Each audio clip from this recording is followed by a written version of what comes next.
या ठिकाणी आपण आता LDR बघणार आहोत. हा जो दिसतोय हा LDR लाईट डिपेंडंट रेझिस्टर. आता या ठिकाणी मी × 1K ची रेंज घेतलेली आहे आणि लाईट डिपेंडंट रेझिस्टर आपण चेक करतो आहे. आपल्याला काहीतरी डिफ्लेक्शन मिळते. आता LDRवर लाईट पडलेली आहे.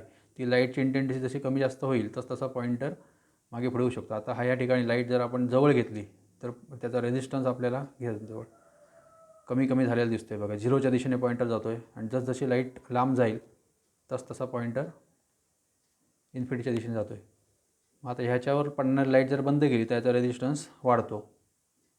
हे बघा, आता हा रेझिस्टन्स भरपूर वाढलेला आहे, इन्फिनिटीच्या जवळपास गेलेला आहे. जसं मी माझा हात बाजूला केला तर ती लाईट पडली की तो रेझिस्टन्स पुन्हा कमी होईल. या प्रकारे हा रेझिस्टर काम करतो लाईटनुसार. म्हणून हा विशेष करून सेन्सर म्हणून वापरला जातो, लाईट डिपेंडंट रेझिस्टर.